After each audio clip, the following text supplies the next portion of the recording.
You're listening to The Last Show with David Cooper.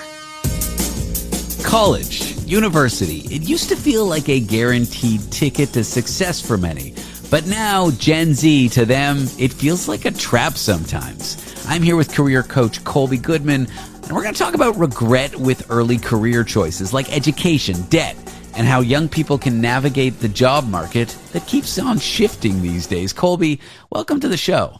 Thanks so much for having me, David. I appreciate it. I studied one thing in university, then I studied another, then I had a whole career, and then I changed career. I'm someone who's not felt trapped by my early life choices, but I'm in the minority. Mm-hmm. There are a lot of Gen Zs who have they feel regret about what they chose to study in college these days. With, like you mentioned, mounting student debt, an economy that is shifting by the hour, if not by the minute. Certainty is no longer a thing. And these young people feel so pressured to pick the right path when they're 18 years old, for goodness sakes, that they're crumbling under the pressure. They're opting out of the system, and they're looking for something nonconformist that maybe you or I would have defaulted to back in our youth. Now, I've been 175 different people since I was 18 years old, and most people experience that as well. It seems somehow sad that you have to figure out all these choices, get the right path, because it's going to mess you up in 10 years, and you got to get that all figured out by 18. To me, it's kind of a sad reality that we live in these days. It's expected, right? Like you go to school, you attend class, take notes, you memorize the answers, you put the answers on the test, you get an A. And it's very formulaic. And so I think what Gen Z is realizing more than ever, since the system is broken, they got to think differently. So the rise of trade school, the rise of entrepreneurship, the rise of a gap year is really coming into fruition for these young people. And I kind of champion it. Like myself, I changed majors 3 times. I am not doing today what I did in school long ago than I want to admit. And I think it's really important that parents, educators, and these young people having these conversations earlier so that we don't come out 22, 6 figures in student loan debt, and either hating our lives or realizing that there's no future in it. Let's talk about how older generations, and I'm quoting you here, they had this notion that if they graduated, they'd have a get a job free card. You went to school, you got a degree, boom, your career's set, you're great. You get your retirement, your pension, your house, all that stuff. Easy peasy. Do things work like that anymore? And side note, I know the answer to that question is no.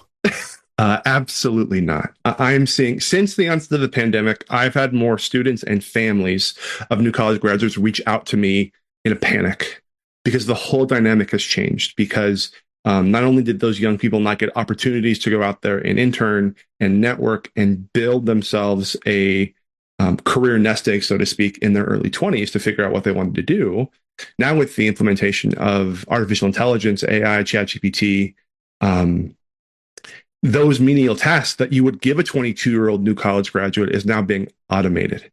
And so it's really scary out there. And I think as we look at this new future, it's about ensuring that these young people out there are not putting barriers and blinders onto what they should do, but more of getting them extremely clear about what the problems they can solve, because that's going to be the differentiator. Because you can just be a pencil pusher or a paper shuffler, but if you understand how you solve problems, drive profit, cut costs, improve times inside of a business, that young person's going to have such a more bigger advantage than somebody who's simply going through the motions and getting a degree and hoping that all is going to be well after graduation. When I graduated, oh God, I'm feeling old now, like over 15 years ago, even then things were a little bit rough, but I had one of the few get a job free degrees. I studied computers, and it was like, well, that's a sure thing. You'll get a job in software. Yeah. But now with AI, I wouldn't even recommend to someone to go down that path if getting a job is a sure thing is the goal.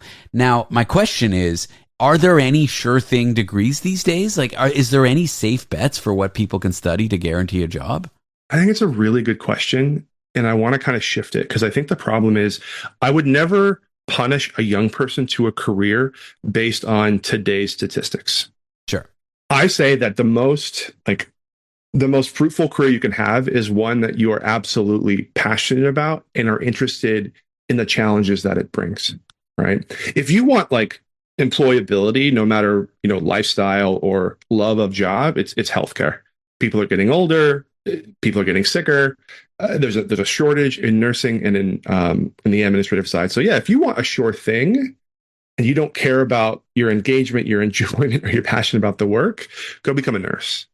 But if you're looking to really go into college and figuring out, I want to do something I really love, I say pick a major, but be very flexible in changing, like you and I did, right? Don't be afraid to reinvent yourself. Go and sample from the buffet of classes and of internships and opportunities to figure out, I don't want to do this.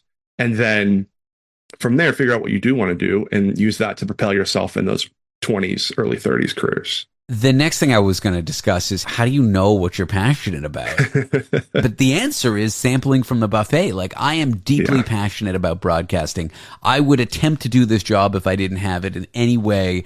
I wouldn't give up. The job is so rewarding to me that it's not really about like the successes in terms of money. Money's great, but I would do this. But I only found this passion by trying a million things. Like, I found myself on a radio show by accident 12 years ago. And that's how I found out I loved this medium. And it was only by sampling the buffet, so to speak, that I was able to discover my passion, because I think a lot of young people, look, there's people out there that know what they want to do from age 5. I was not one of them. Most people are not one of them. So what do you say to young people who, when you say, oh, find something you're passionate about, and they're like, I don't know what I'm passionate about? You have to go try. You can't learn from a book. You can't learn by observing. You have to go put yourselves in the trenches, so to speak. I have a lot of young people now that come to me who have that exact question, even though they've invested a lot of money, time, and energy into a degree, and now have that very expensive piece of paper. I think as they go out there, what I encourage them to do is to go get a for-profit degree, meaning go learn by working in as many diverse and different places as possible. Because in the formula where the end result is, this is what I want to do, yes, that includes the things that you like, but it also includes the things that you hate. And so if you can learn the things you hate as quickly and as early as possible, it makes the pain and suffering of establishing that career a lot more manageable in that early parts.